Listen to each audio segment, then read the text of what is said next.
A man who walks alone does not do so out of necessity, nor out of loneliness, but because he has begun to see the great game for what it is. He has stepped quietly out of the noise, out of the pulling hands that seek to mold him into something useful, something acceptable, something predictable. He has seen the pattern that governs most lives, the endless repetition of wanting and fearing, of reaching and retreating, and he has decided, without bitterness, without pride, to step aside from it, not to escape but to see, to observe the current instead of being carried away by it. He walks alone, not because he despises others, but because he has learned to listen to the silence that most fear. In that silence, there is no applause, no approval, no validation, only the soft hum of existence itself. It is in that space between thoughts where he begins to see the world not as fragments, not as separate beings competing for meaning, but as a single unfolding moment, a vast breathing organism that includes him as much as he includes it. Most people fear being alone because they mistake silence for emptiness. They believe that without constant noise, they will disappear. So they fill the space with chatter, with plans, with ambition, hoping the echo of their own movement will reassure them that they are real. But the man who walks alone has discovered a deeper kind of presence, one that does not depend on recognition.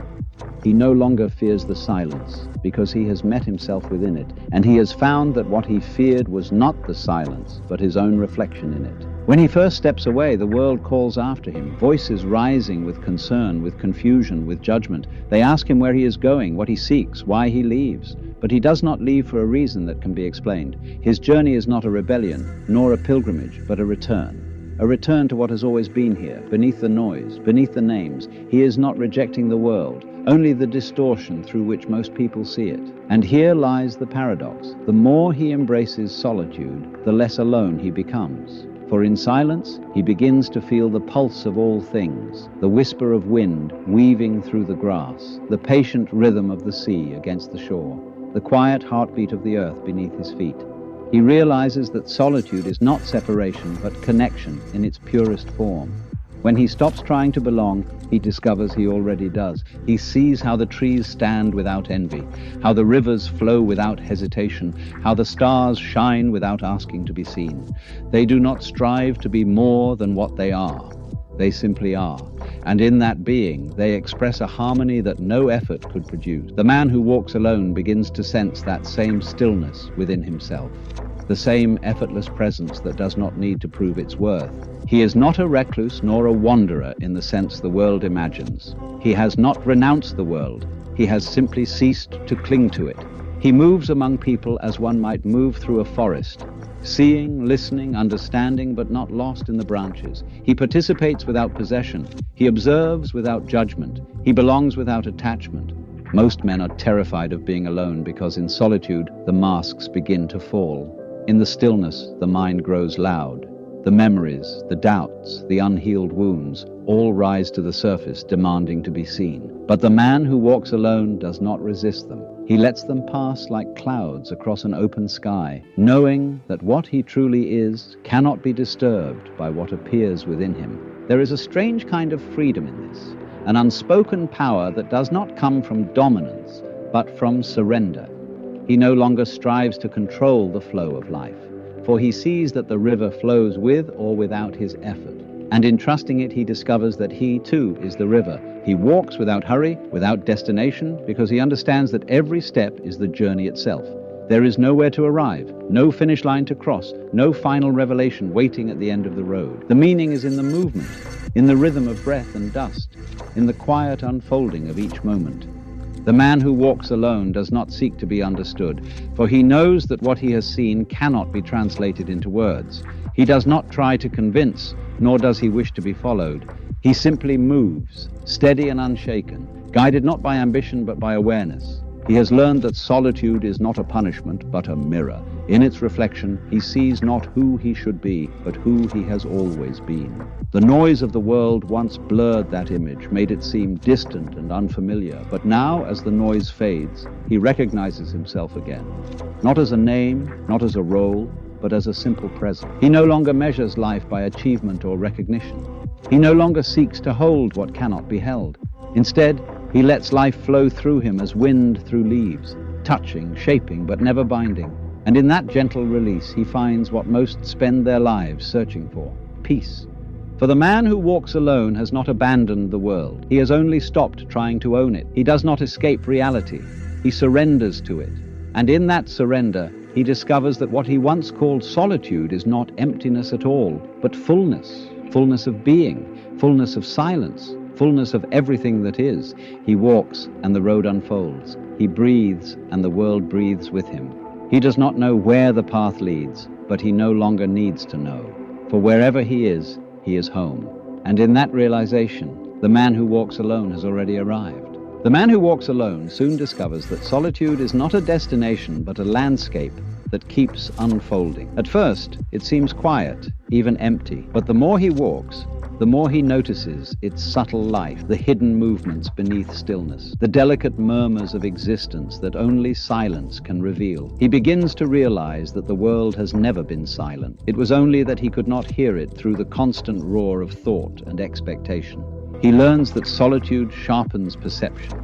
The smallest things become immense, the shifting of light through leaves, the hum of air between spaces, the brief glance of a passing bird. These details, once buried beneath distraction, now speak to him with a language older than words. In their quiet persistence, he senses a wisdom that no philosophy could teach. He begins to understand that life in its purest form is not a concept to be grasped, but an experience to be entered fully. The road he walks is not made of stone or dirt. It is made of moments. Each one rises and falls like a wave, appearing, dissolving, then returning in a new shape. Sometimes the path is clear, wide, effortless. Other times it disappears into mist, and he must trust that the next step will reveal itself only when he takes it. This trust becomes his teacher. It shows him that uncertainty is not the enemy of peace. It is its foundation. Most people seek to control the unknown, to force clarity upon it. They build plans, goals, identities, as if these could protect them from the unpredictability of life. But the man who walks alone sees that control is just another disguise for fear. It is the attempt to hold the river still so that it will reflect his own face back at him. But a river that does not move becomes stagnant, and so he lets it flow. As he moves through silence, he begins to see his old self, the one shaped by others, by praise and rejection, by ambition and failure, slowly fade away. At first, this feels like a kind of death, but in that death, there is liberation. What remains is something quieter, truer. He realizes that most of what he once called himself was nothing more than a collection of borrowed ideas, beliefs adopted to fit into a world that never truly knew him. In solitude, those ideas fall away. He no longer needs to be anyone in particular. He no longer measures his worth by his usefulness or by how well he performs the role expected of him. The man who walks alone does not reject his past, but he no longer lets it define him. He moves lightly, unburdened by the weight of memory. There is a certain clarity that comes when one stops defending an image. He begins to feel life directly, without the filters of opinion or comparison. The rain no longer means sadness. The sun no longer means joy. Both are simply expressions of the same movement. And within him, that same movement continues, sometimes soft, sometimes fierce, but always real. He notices how the world seems to respond to his stillness. Animals are less afraid. People sense the calm that surrounds him without knowing why. He does not try to influence anyone, but his presence carries a quiet gravity. It is not power in the conventional sense. It is the absence of struggle, the absence of the constant need to prove. And in that absence, there is a deep kind of peace. When he looks back at the life he left behind, the noise, the pursuit, the endless search for meaning, he does not condemn it. He understands it. He sees that everyone is walking the same path, though most are running, trying to arrive before they even know where they are going. He once did the same, but somewhere along the way, he stopped. He looked around, and in that stillness, he realized that there was nowhere else to go. Freedom, he discovers, is not the ability to have everything, but the understanding that nothing needs to be added. It is not detachment in the cold sense, but a gentle awareness that everything changes, that every connection, every possession, every feeling is a wave on the same ocean. Trying to hold them is like trying to cage the wind. As he walks, he no longer counts the distance or wonders how far he has come. Time begins to lose its usual shape. Days blur into nights and nights into dawns, each carrying the same quiet rhythm. The journey becomes circular, without beginning or end, as if he were walking not through space, but through understanding itself. He begins to see that solitude does not isolate him from the world.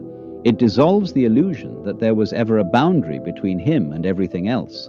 The wind that moves through the trees moves through him. The stars that shimmer in the dark sky do not merely shine above him. They exist within the same vast silence that beats in his chest.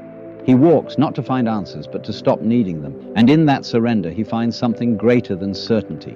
Peace. Not the peace of perfection, but the peace of acceptance. The kind that arrives quietly, like a tide coming home. The man who walks alone is not lonely. He is listening. Listening to the faint murmur of the universe speaking through all things, through every shadow and gust of wind, through every heartbeat that echoes in his chest. He walks because there is no longer a separation between him and the road. He is not moving through the world. He is moving with it. And in that movement, he has found what he did not even know he was seeking, to simply be. The man who walks alone soon discovers that solitude changes the texture of time. What once felt rushed and mechanical now breathes with a slower rhythm. Mornings no longer arrive with the weight of obligation, and nights no longer end in restless thought. Each hour stretches gently, unfolding not as something to be used, but as something to be witnessed. There is no schedule, no finish line, only the quiet continuity of being alive. He begins to notice how deeply people depend on movement, not the physical kind, but the psychological rush of always going somewhere, always chasing after the next thing. It is not ambition that drives them, but fear. Fear of stillness, of the moment when nothing external can distract them from what lies within. He used to be one of them, constantly running from silence, convinced that if he stopped, everything he was would crumble. But now he knows that silence does not destroy, it reveals. In solitude, he starts to see how many layers of noise he had built around himself, opinions he adopted to belong, habits he maintained to be accepted, dreams that were not his but passed down to him like family heirlooms. As he peels them away, he finds something startlingly simple beneath it all, a presence that has always been there, unnoticed, waiting. It is not grand or dramatic. It is quiet, like the steady pulse of the earth underfoot. He realizes that this simplicity is what the world has forgotten. People complicate life because complexity gives them a sense of control. If they can define, label, and structure everything, they believe they can manage the chaos. But the man who walks alone understands that true order does not come from control. It comes from harmony. It is the kind of order that a river follows, not by resisting its course, but by moving with it. Sometimes he passes through towns or crosses paths with others. They look at him with curiosity, some with pity, others with quiet envy. They ask him where he is headed, and he often smiles, unsure how to answer. How does one explain a journey that is not toward a destination, but deeper into the present? For most, life is a line: birth, work, achievement, death. But for him, it has become a circle, complete in every step. He notices that solitude softens him, not hardens him as one might expect. Without the need to defend himself, he becomes gentler, more receptive. His thoughts slow down, his speech becomes deliberate, his movements less hurried. He listens, truly listens, not to respond, but to understand. The smallest gestures of life speak volumes to him, the way a leaf trembles before falling, the sound of footsteps fading on a quiet road, the faint crackle of wood in the evening air. Each sound, each movement seems to echo a truth too subtle for words. In those moments, he realizes how much of life is lost in the noise of striving. People are so busy trying to become something that they forget how to simply exist. They measure their worth through comparison, through competition, through validation. And in doing so, they turn life into a battlefield of constant proving. The man who walks alone has stepped away from that war. He no longer fights for an identity. He allows himself to be a mystery, even to himself. There are days when the path feels endless, when loneliness brushes against him like a shadow. Yet even in those moments, he does not retreat. He has learned that discomfort is not a sign of error. It is the threshold of understanding. When he stops resisting it, when he allows the ache of solitude to be felt fully, it transforms. The loneliness turns into stillness, and the stillness opens into clarity. He sees that every feeling, no matter how heavy, carries its own wisdom if one is patient enough to listen. He begins to understand the true nature of freedom. It is not the absence of ties or responsibility, but the absence of fear. The man who walks alone still cares, still loves, still feels deeply, but he does not cling. Love to him is no longer possession, it is recognition. To love something deeply is to allow it to be as it is, without trying to bind it to your will. This understanding reshapes how he moves through the world. Every encounter, every fleeting connection becomes complete in itself, needing nothing beyond the moment it exists in. He often finds himself walking at dusk when the sky fades from gold to violet and the air carries the scent of rain. These hours feel sacred, as if the world itself is holding its breath. In that twilight silence, he feels closest to the truth of things, that nothing truly ends, that every disappearance is only a change of form. The light does not die, it transforms. And so does he again and again with each step. He no longer seeks certainty. Certainty, he realizes, is a cage. It offers comfort, but at the cost of freedom. The more people cling to what they think they know, the less they can see. He prefers mystery now, the open-endedness of life, the way every answer gives birth to another question. Mystery does not frighten him anymore. It humbles him. It teaches him to bow before the unknown, to see wonder where he once sought control. And in that wonder, he finds belonging. Not the belonging of the crowd, but the belonging of existence itself. He feels it in the pulse of the ground, in the rhythm of breath, in the echo of distant thunder. He belongs not because he fits, but because he is. That realization fills him with a quiet joy that no success or recognition could ever match. The man who walks alone continues forward, not because he seeks something ahead, but because walking is his way of listening, of understanding, of remembering what it means to be alive. He walks because every step reminds him that he is part of something vast, something eternal, something that needs no name. As the man continues his walk, something within him begins to change, subtly at first, almost imperceptibly. The silence that once surrounded him as a companion now becomes something else, a teacher. It does not speak in words, but through the language of absence. It asks him to look without seeking, to listen without naming, to feel without claiming ownership over what he feels. He starts to notice how everything in the world moves according to its own rhythm, untouched by the urgency that rules human life. A tree does not hurry to grow. The sea does not rush to reach the shore. Even decay has its own grace, its own tempo. There is no resistance in nature, only unfolding. He realizes that most suffering comes from the desire to make life move faster or slower than it naturally does. He remembers the man he once was, always measuring progress, defining worth by milestones, terrified of standing still. Now, standing still has become his greatest revelation. When he stops, the world no longer rushes past him. It meets him. He feels the vastness of existence not as something external, but as something that breathes through him. Every inhale feels like an echo of creation itself. Every exhale a surrender to the rhythm of the whole. He begins to understand that solitude is not a withdrawal, but a return. He has not left the world. He has re-entered it without distraction. Most people mistake participation for connection. They surround themselves with noise, with endless conversation and motion, believing that to be still is to be lifeless. But he sees now that stillness is not the absence of life. It is where life becomes visible. It is in stillness that the smallest truths are revealed. The way light shifts through a window, the quiet pulse of one's own heartbeat, the impermanence of a single breath. Sometimes he watches others move about their lives, talking, planning, arguing, laughing. He no longer judges, but he recognizes the rhythm of it, the pattern of wanting and fearing, building and breaking. He knows that everyone, in their own way, is searching for the same thing, peace. They look for it in love, in power, in belonging, but rarely in themselves. He understands now that peace cannot be found by adding more to life, but by removing what obscures it. He sees that freedom is not a grand event. It is quiet, almost invisible. It happens when a man no longer needs to justify his existence. when he stops asking permission to be who he already is. That is when his actions, his words, his very breath begin to align with something larger than his own will. This realization brings with it a profound humility. He no longer feels separate from the people he once tried to surpass. The arrogance that once hid inside his pursuit of independence dissolves. He sees that walking alone is not an act of superiority, but of equality. He walks as everything walks, without title, without destination, without demand. There are moments when the old restlessness returns, whispering that he should be doing more, proving more, becoming more. Those are the ghosts of his former life, the echoes of a mind trained to mistake movement for meaning. But he does not fight them. He lets them rise, linger, and fade.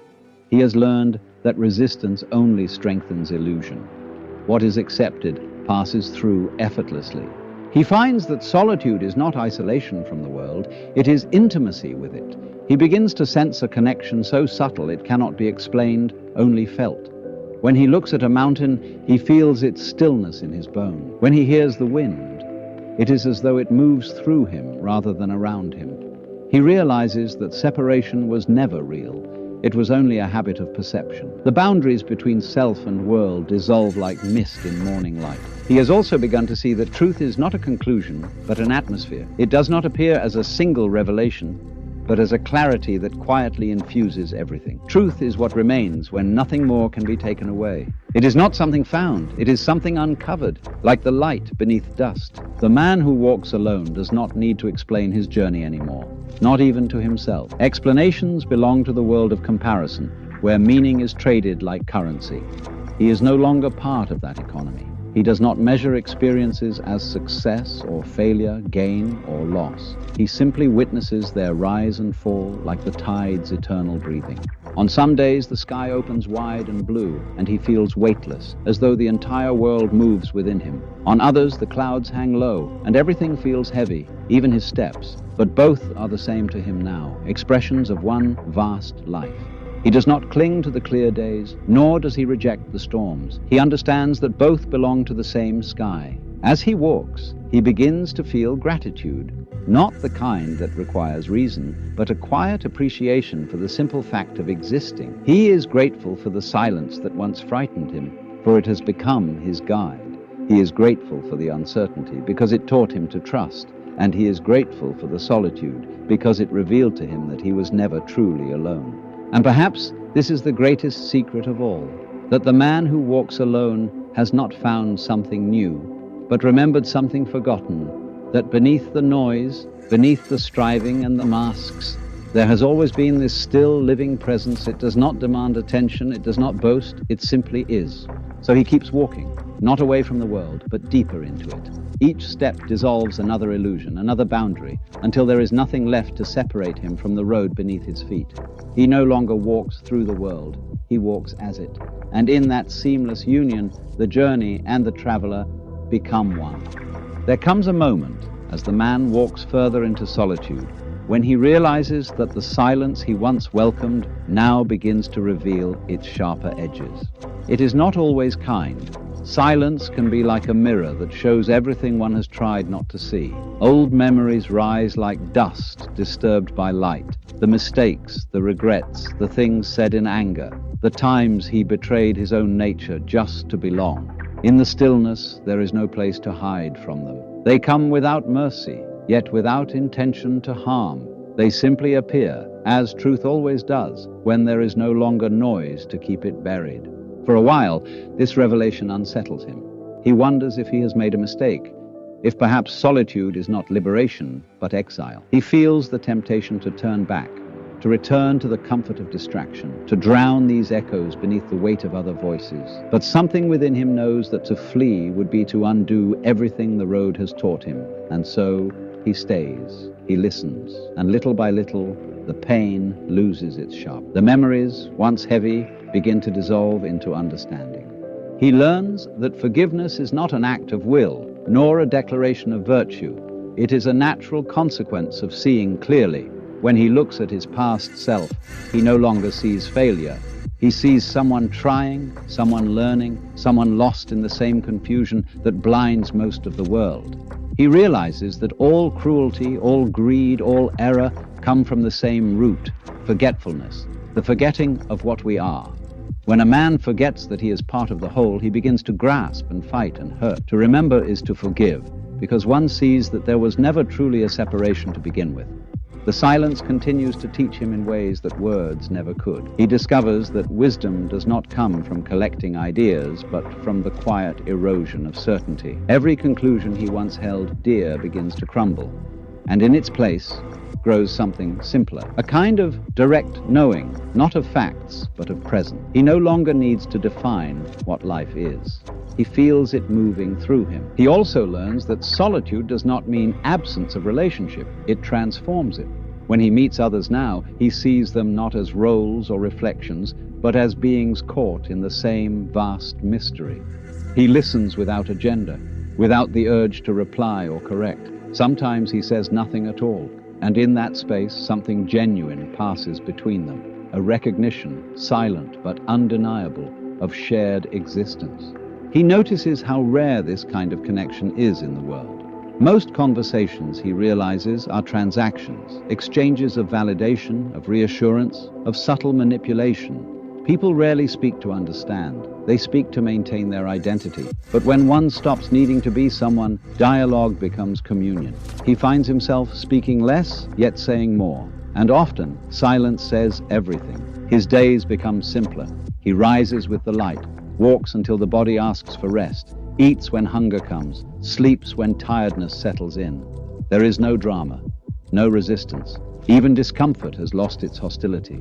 Rain is rain, cold is cold, hunger is hunger. None of these are enemies. He has discovered that the suffering of life is not in what happens, but in what one adds to it. The stories, the expectations, the resistance. When those fall away, life is neither cruel nor kind.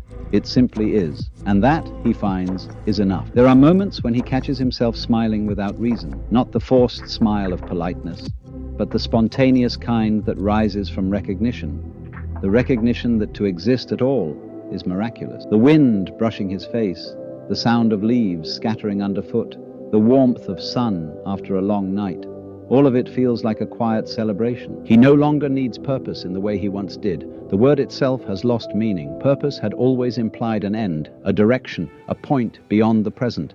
Now he sees that life has no goal outside itself. A bird does not sing for meaning. It sings because the song is what life does through it. In that same way, he walks. The walking is not toward something.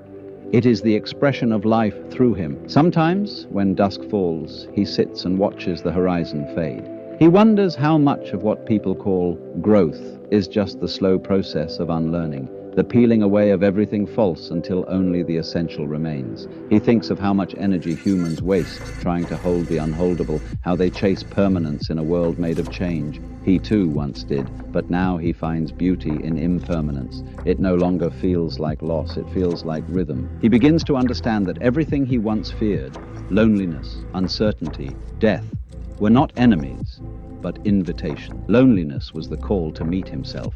Uncertainty was the reminder that life cannot be owned. And death, the most misunderstood of all, is not an end, but a return, the same return he feels in every breath when he exhales and the body lets go. In one quiet moment, as he watches the stars bloom across the night sky, he feels the weight of everything fall away.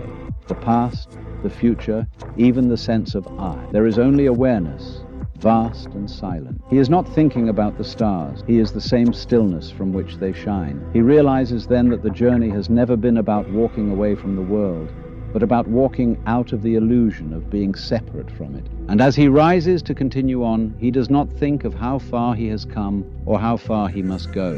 The road, the walker, the destination, they are one and the same. He simply walks, not toward anything, but as part of the great motion that has no beginning and no end. And in that endless movement, he finally understands what it means to be free. As the man continues his solitary journey, he begins to notice that the world around him has changed, or perhaps it is he who has changed, and the world simply reveals itself differently now. Everything seems quieter, yet more alive. Even the smallest gestures of existence, the flicker of fireflies at dusk, the whisper of the wind moving through tall grass, the distant rhythm of waves, feel deliberate, as though the universe itself is breathing in unison. It is not that life has become clearer, but that he has stopped demanding clarity, and in that surrender, everything begins to speak. He no longer feels like an observer walking through a landscape. He feels more like a pulse within the body of the earth, inseparable from it. This realization does not come as a thought, but as a sensation, a weightless certainty, born not from reason, but from awareness. The boundaries between self and world dissolve, and with them, the constant tension of needing to protect, prove, or pursue anything. He understands now that what he used to call life was mostly resistance to it. In solitude, he learns the difference between peace and escape. To run away from the world is easy. To stand still within it, without being consumed, takes a deeper courage. He knows that many who seek solitude do so out of bitterness, as a rejection of others. But his solitude is not rebellion. It is reconciliation. He is not hiding from life. He is allowing it to be what it is, without forcing it to serve his expectations. He recalls the endless striving of his former life, the hunger for validation, the constant search for significance. Every success brought momentary relief, but never rest. Now rest has become his natural state, not laziness, but a quiet aliveness that requires no justification. He no longer feels the need to prove his existence through achievement. Existence itself is enough. There are times, walking beneath an open sky, when he feels an overwhelming sense of belonging, not to any place or purpose, but to everything. The air feels like home. The horizon feels like an extension of his own breath. And for the first time, he understands that belonging is not something one earns by fitting in. It is something one remembers by letting go. He begins to see that most of humanity's suffering comes from forgetfulness, the forgetting of this simple truth, that we are not separate from life, but expressions of it. People build walls, draw lines, name things, and then spend their lives defending those inventions. They divide the world into me and you, us and them, and in doing so, they create the very pain they fear. The man who walks alone has stopped drawing lines. He no longer defines himself by contrast, and so conflict no longer has a place to take root within him. Still, solitude does not mean absence of emotion. There are moments when sadness arrives, uninvited but welcome. It does not crush him as it once did. It moves through him like rain through the branches. He has learned that emotions are not problems to be solved, but currents to be felt. To resist them is to suffer. To let them pass is to understand. And in that understanding, he finds that even sorrow has its own kind of beauty, a reminder that the heart is alive. Sometimes when he crosses paths with others, he feels their unrest before they even speak. He senses the tension in their bodies, the weight of their thoughts, the noise they carry within. He listens, not with pity, but with compassion. He knows that each person is walking their own invisible path through the same vastness. They may not yet see what he has seen, but they are part of the same unfolding. He no longer feels the need to change anyone. He understands that every soul awakens in its own time. His solitude has made him sensitive to the subtleties of existence. He feels the way energy moves through all things, the cycles of expansion and contraction, the quiet intelligence that guides even the smallest seed toward the light. There is no accident in this rhythm. Everything belongs to it, the birth and decay, the joy and the loss. He realizes that to resist change is to resist life itself. As he walks through forests and across valleys, he becomes aware of how little the world demands of him. It asks for nothing but presence. The trees do not care about his story. The wind does not ask his name. The world does not seek to impress or to please. It simply exists in its own effortless perfection. And in witnessing this, he learns to exist the same way. He begins to notice that silence has a texture. It is not an empty void, but a living field, dense, resonant, filled with possibility. In silence, he senses the movement of thought before it becomes word, the flicker of intention before it becomes action. It is as though he can hear life forming itself in real time. This awareness deepens his patience. Nothing needs to be forced. Everything arrives when it must. He understands now that wisdom is not in knowing more, but in needing less. The less he seeks to possess, ideas, people, outcomes, the lighter his steps become. He walks not to reach, but to remember. Each step reminds him that life has always been simple. It is the mind that makes it complicated. There are moments when he stands still and feels an almost childlike wonder at being alive. He no longer analyzes it. He no longer tries to translate it into meaning. The wonder itself is meaning. The world, stripped of its labels and purposes, reveals itself as pure mystery. And in that mystery, he finds freedom, not from life, but within it. He realizes that true solitude is not about being apart from others. It is about being whole within oneself. When a man becomes whole, he no longer depends on anything external to confirm his existence. He can love without clinging, give without loss, and stand among the noise of the world without being drawn into it. Solitude, then, is not the absence of company. It is the presence of completeness. And so he continues to walk, not as a seeker, but as one who has stopped seeking. Each step is both movement and stillness, both journey and arrival. The road ahead is infinite, yet he feels no need to reach its end. The sky above him opens without limit, and he smiles, not because he understands it, but because he no longer needs to. The man who walks alone does not walk toward peace. He walks as peace itself, quiet, grounded, and endlessly awake. The man has walked for so long now that distance itself has lost its meaning. The rhythm of his steps has become a quiet conversation with the world, a dialogue without words. Each movement feels less like progress and more like participation. He no longer walks through places. He moves with them, as if his body were just another element in nature's choreography. It is here, in this seamless flow, that he begins to understand something deeper about freedom, not as escape, but as integration. There was a time when freedom meant breaking away, tearing down walls, leaving everything behind. But now he sees that freedom is not rebellion, it is acceptance. The highest form of independence is harmony, not isolation. He no longer defines himself by opposition to the world, because there is nothing left to oppose. Everything that once felt separate, the earth beneath him, the wind against his skin, the quiet pulse of his own heart, moves according to the same rhythm. He begins to see how most people mistake movement for progress and noise for significance.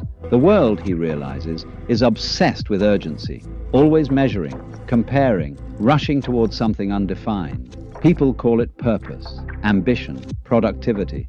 But beneath it all, it is fear, fear of stillness, fear of silence, fear of the unknown self that waits patiently beneath all the doing. He knows this fear well.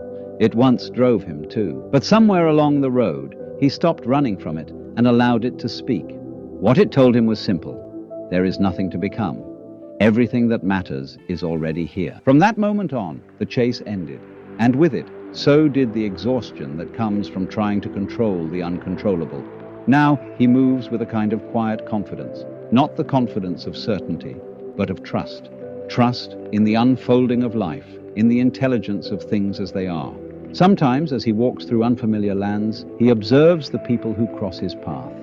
They live tightly wound around their thoughts, their expressions marked by an invisible weight. They talk about the future as if it were a place they must earn the right to reach, and about the past as if it still holds them prisoner. Rarely do they inhabit the present moment fully. It's as though they live in a house with open doors but never step outside. He no longer feels the need to correct them, nor to pity them. He sees himself in their eyes, the same confusion he once carried. He understands that every soul awakens in its own time, through its own collisions and losses. No lesson can be forced on another. The truth reveals itself when one has become quiet enough to listen. In solitude, he has also come to see that enlightenment, the word so many chase, is not a mountain peak to be reached. It is the simple awareness that there is no peak at all.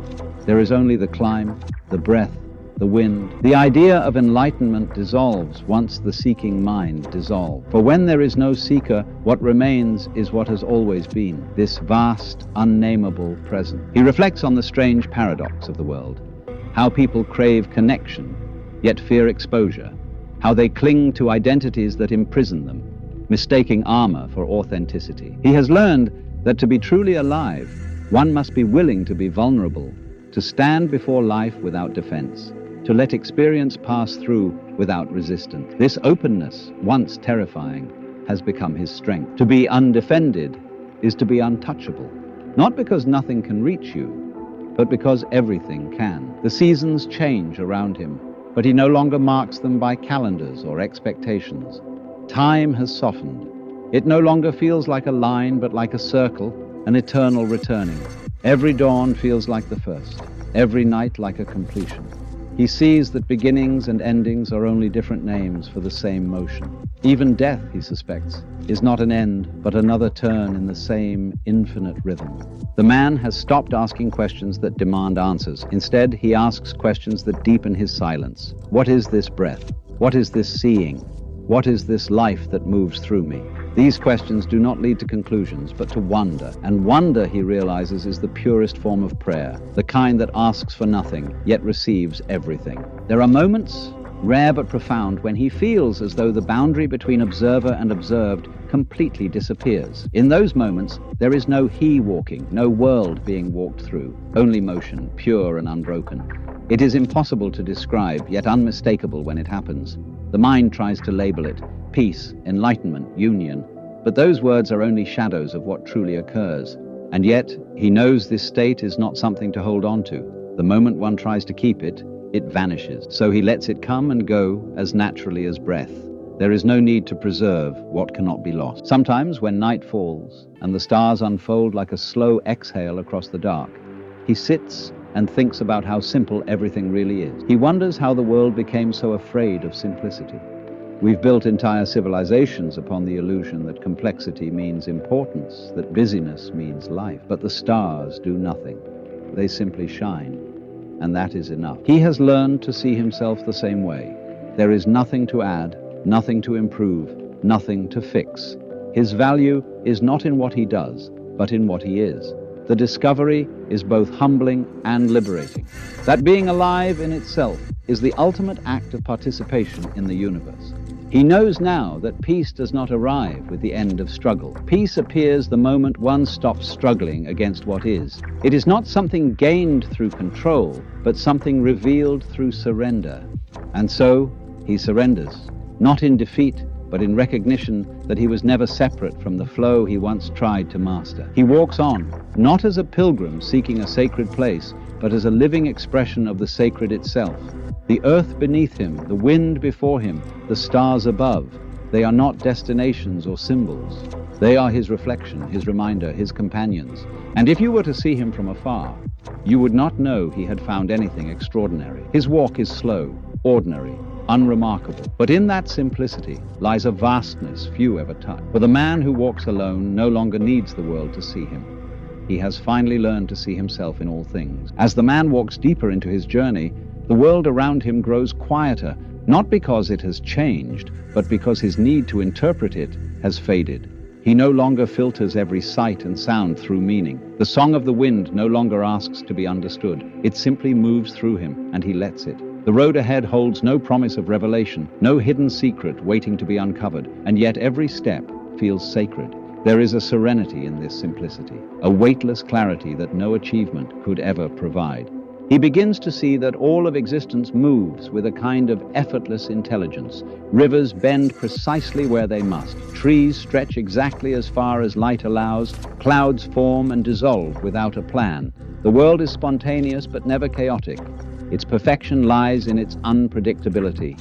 He realizes then that human suffering arises from the refusal to trust this spontaneity, from the mind's relentless attempt to design a life that should have been lived instead of living the one that is. He used to believe that wisdom was a matter of gathering answers, but now he sees it as the quiet art of releasing questions. What remains when the need to know dissolves is not ignorance, it is intimacy.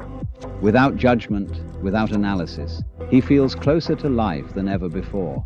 He no longer stands apart as an observer. He is inside the movement, as inseparable from it as flame from fire. The man begins to recognize how much energy humanity wastes in pretending. Everywhere he goes, he sees people performing, their voices rehearsed, their gestures borrowed, their identities patched together from what others expect of them. They wear masks so convincingly that even they have forgotten the face beneath. He remembers when he too lived that way, building a self like a fragile monument, terrified it might crumble if someone looked too closely. Now, stripped of pretense, he has nothing left to protect, and therefore nothing left to fear. Freedom, he understands, does not come from having choices, but from no longer needing them. Once, every decision felt like a test of identity. What kind of man am I? What should I do to prove it? Now there is no such question. Whatever arises, arises. He acts, not because of a role he must fulfill, but because the moment calls for it.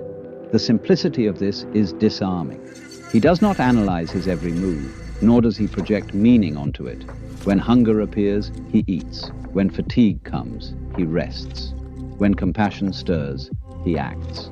Life, he realizes, takes care of itself when one stops trying to be in charge of it. And yet, there are moments when a subtle melancholy visits him, not sadness exactly, but a tender recognition of impermanence. He sees how even beauty carries within it the seed of disappearance, the sunset that fades, the laughter that falls silent, the face of a stranger passing into memory. He no longer fights this, he honors it. The fleeting nature of things no longer feels like a wound, but like a revelation. The fact that everything ends is what makes everything precious. Sometimes, as he walks through villages or sits beside fires shared with travelers, people ask him who he is, where he's from, where he's headed. He smiles because the truth cannot be contained in an answer. He gives them something simple, a name, a place, a vague destination. But within himself, he knows he belongs to none of these.